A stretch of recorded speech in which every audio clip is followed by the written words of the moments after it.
नमो भगवते तस्मै कृष्णायाद्भुतकर्मणे रूपनामवेदेन जगत्कीर्ति यो यतः सच्चिदानन्दरूपाय विश्वोत्पत्त्यादिहेतवे तापत्रय विनाशाय श्री कृष्णाय वयं नमः।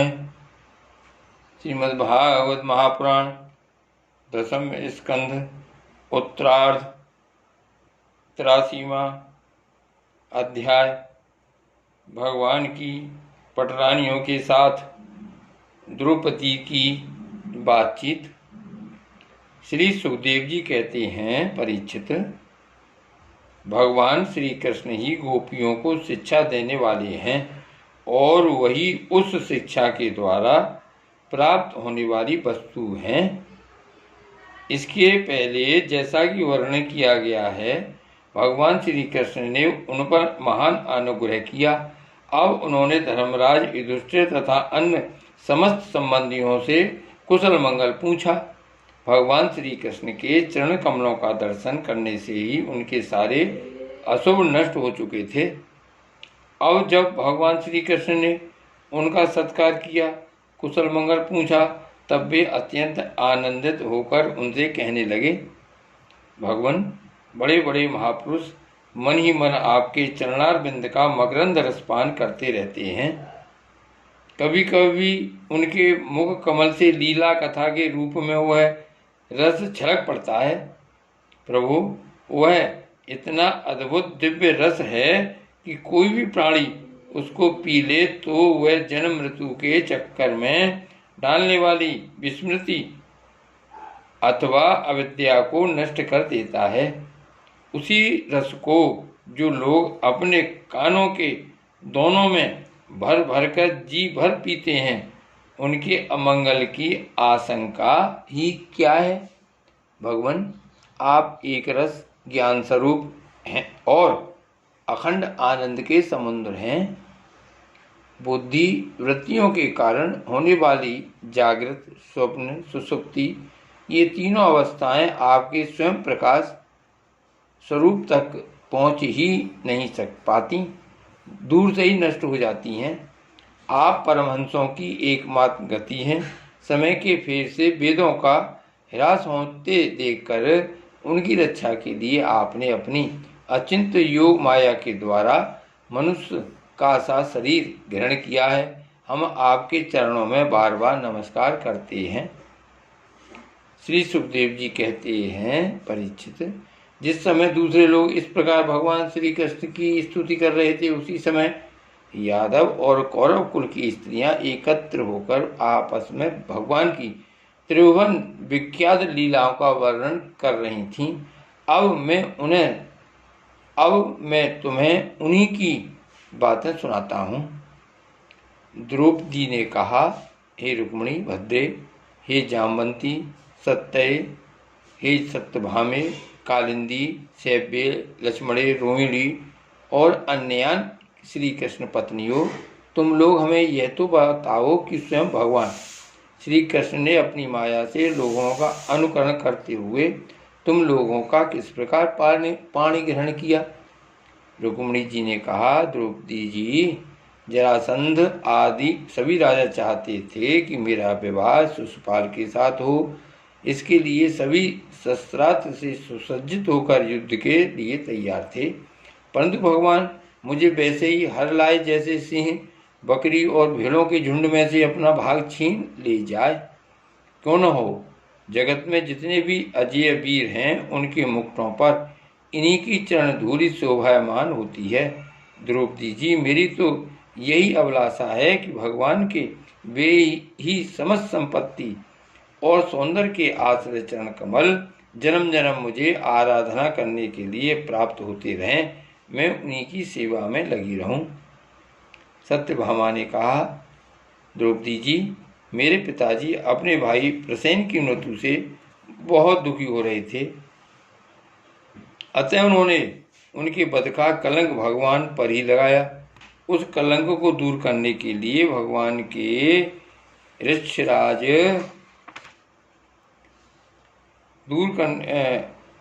उस कलंक को दूर करने के लिए भगवान ने यक्षराज जामवन पर विजय प्राप्त की और वह रत्न लाकर मेरे पिता को दे दिया। अब तो मेरे पिताजी मिथ्या कलंक लगाने के कारण डर गए। अतः यद्यपि वे दूसरे को मेरा वाग्दान कर चुके थे, फिर भी उन्होंने मुझे इस मेंतक मणि के साथ भगवान के चरणों में ही समर्पित कर दिया। जामवती ने कहा, द्रौपदी जी, मेरे पिता ऋक्षराज जामवान को इस बात का पता न था कि यही मेरे स्वामी भगवान सीतापति हैं, इसलिए वे इनसे 27 दिन तक लड़ते रहे। परंतु जब परीक्षा पूरी हुई, उन्होंने जान लिया कि ये भगवान राम ही हैं, तब इनके चरण कमल पकड़कर श्यामंतक मणि के साथ उपहार के रूप में मुझे समर्पित कर दिया। मैं यही चाहती हूँ कि जन्म जन्म इन्हीं की दासी बनी रहूं। कालिंदी ने कहा, द्रौपदी जी, जब भगवान को ये मालूम हुआ कि मैं उनके चरणों का स्पर्श करने की आशा विलासा से तपस्या कर रही हूँ, तब वे अपने सखा अर्जुन के साथ यमुना तट पर आए और मुझे स्वीकार कर लिया। मैं उनका घर बुहारने वाली उनकी दासी हूँ।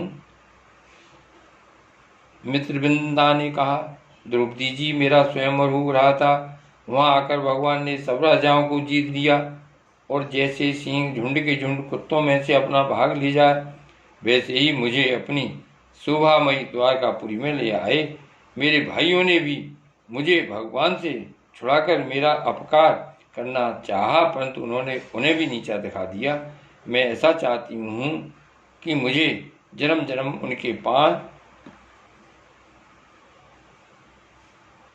उनके पांव पखारने का सौभाग्य प्राप्त होता रहे।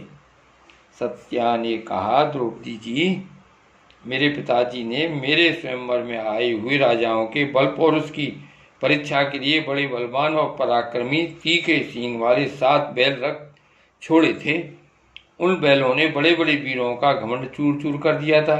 उन्हें भगवान ने खेल खेल में ही झपट कर पकड़ लिया, नाथ लिया और बांध दिया। ठीक वैसे ही जैसे छोटे छोटे बच्चे बकरी के बच्चों को पकड़ लेते हैं, इस प्रकार भगवान बल पौरुष के द्वारा मुझे प्राप्त कर चतुरंगिणी सेना और दासियों के साथ द्वारका ले आए। मार्ग में जिन क्षत्रियों ने विघ्न डाला, उन्हें जीत भी लिया। मेरी यही अभिलाषा है कि मुझे इनकी सेवा का अवसर सदा सर्वदा प्राप्त होता रहे। भद्रा ने कहा, द्रौपदी जी, भगवान मेरे मामा के पुत्र हैं। मेरा चित्त इन्हीं के चरणों में अनुरक्त हो गया था। जब मेरे पिताजी को यह बात मालूम हुई, तब उन्होंने स्वयं ही भगवान को बुलाकर अश्वनी सेना और बहुत सी दासियों के साथ मुझे इन्हीं के चरणों में समर्पित कर दिया। मैं अपना परम कल्याण इसी में समझती हूँ कि कर्म के अनुसार मुझे जहाँ जहाँ जन्म लेना पड़े, सर्वत्र इन्हीं के चरण कमलों का स्पर्श प्राप्त होता रहे। लक्ष्मणा ने कहा, रानी जी, देव ऋषि नारद बार बार भगवान के अवतार और लीलाओं का गान करते रहते थे। उसे सुनकर और यह सोचकर कि लक्ष्मी जी ने समस्त लोकपालों का त्याग करके भगवान का ही वर्ण किया, मेरा चित्त भगवान के चरणों में आसक्त हो गया। साथ भी मेरे पिता वृत्रसेन मुझ पर बहुत प्रेम रखते थे। जब उन्हें मेरा अभिप्राय मालूम हुआ, तब उन्होंने मेरी इच्छा की पूर्ति के लिए यह उपाय किया। महारानी, जिस प्रकार पांडव वीर अर्जुन की प्राप्ति के लिए आपके पिता ने स्वयंवर में मत्स्य वेद का आयोजन किया था, उसी प्रकार मेरे पिता ने भी किया। आपके स्वयंवर की अपेक्षा हमारे यहाँ यह विशेषता थी कि मत्स्य बाहर से ढका हुआ था, केवल जल में ही उसकी परछाई दिख पड़ती थी। जब यह समाचार राजाओं को मिला, तब सब ओर से समस्त अस्त्र शस्त्रों के तत्वज्ञ हजारों राजा अपने अपने गुरुओं के साथ मेरे पिताजी की राजधानी में आने लगे। मेरे पिताजी ने आए हुए सभी राजाओं का बल पौरुष और अवस्था के अनुसार भली बात स्वागत सत्कार किया। उन लोगों ने मुझे प्राप्त करने की इच्छा से स्वयंवर सभा में रखे हुए धनुष और बाण उठाए। उनमें से कितने ही राजा तो धनुष पर तांत भी न चढ़ा सके। उन्होंने धनुष को ज्यों का त्यों रख दिया। कईयों ने धनुष की डोरी को एक सिरे से बांधकर दूसरे सिरे तक खींच तो लिया, परंतु वे उसे दूसरे सिरे से बांध न सके। उसका झटका लगने से ही गिर पड़े। रानी जी बड़े बड़े प्रसिद्ध वीर जैसे जरासंध, अम्बष्ठ, नरेश, शिशुपाल, भीमसेन, दुर्योधन और कर्ण, इन लोगों ने धनुष पर डोरी तो चढ़ा ली, परंतु उन्हें मछली की स्थिति का पता न चला। पांडवीर अर्जुन ने जल में उस मछली की परछाई देख ली और वह भी जान लिया कि वह कहाँ है। बड़ी सावधानी से उन्होंने बाण छोड़ा भी, परंतु उससे लक्ष्य भेद न हुआ। उनके बाण ने केवल उसका स्पर्श मात्र किया। रानी जी इस प्रकार बड़े बड़े अभिमानियों का मान मर्दन हो गया। अधिकांश नरपतियों ने मुझे पाने की लालसा एवं साथ ही साथ लक्ष्य भेद की चेष्टा भी छोड़ दी। तब भगवान ने धनुष उठाकर खेल खेल में अनायास ही उस पर डोरी चढ़ा दी, बाण साधा और जल में केवल एक बार मछली की परछाई देकर बाण मारा तथा उसे नीचे गिरा दिया। उस समय ठीक दोपहर हो रहा था। सर्वार्थ साधक अभिजित नामक मुहूर्त बीत रहा था। देवी जी उस समय पृथ्वी में जय जयकार होने लगा और आकाश में धुंधुमियां बजने लगी। बड़े बड़े देवता आनंद विभोर होकर पुष्पों की वर्षा करने लगे। रानी जी उसी समय मैंने रंगशाला में प्रवेश किया। मेरे पैरों के पायजे रुंझुन रुंझुन बोल रहे थे। मैंने नए नए उत्तम रेशमी वस्त्र धारण कर रखे थे। मेरी चोटियों में मालाएं गुथी हुई थीं और मुंह पर लज्जा मिश्रित मुस्कुराहट थी। मैं अपने हाथों में रत्नों का हार लिए हुए थी, जो बीच बीच में लगे हुए सोने के कारण और भी दमक रहा था। रानी जी उस समय मेरा मुखमंडल घनी घुंघराली हुई अलकों से सुशोभित हो रहा था तथा कपोलों पर कुंडलों की आभा पड़ने से वह और भी दमक उठा था। मैंने एक बार अपना मुख उठाकर चंद्रमा की किरणों के समान सुशीतल हास्य रेखा और तिरछी चितवन से चारों ओर बैठे हुए राजाओं की ओर देखा, फिर धीरे से अपनी बरमाला भगवान के गले में डाल दी। यह तो कह ही चुकी हूँ कि मेरा हृदय पहले से ही भगवान के प्रति अनुरक्त था। मैंने ज्यों ही बरमाला पहनाई त्यों ही मृदंग, पखावज, शंख, ढोल, नगारे आदि बाजे बजने लगे। नट और नर्तकियां नाचने लगीं, गवैये गाने लगे।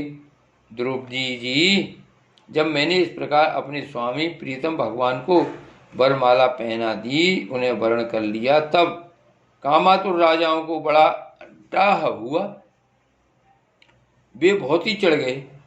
चतुर्भुज भगवान ने अपने श्रेष्ठ 4 घोड़ों वाले रथ पर मुझे चढ़ा लिया और हाथ में सारंग धनुष लेकर तथा कवच पहनकर युद्ध करने के लिए वे रथ पर खड़े हो गए। पर रानी जी दारुक ने सोने के साथ सामान से लदे हुए रथ को सब राजाओं के सामने ही द्वारका के लिए हाँक दिया, जैसे कोई सिंह हरणों के बीच से अपना भाग ले जाए।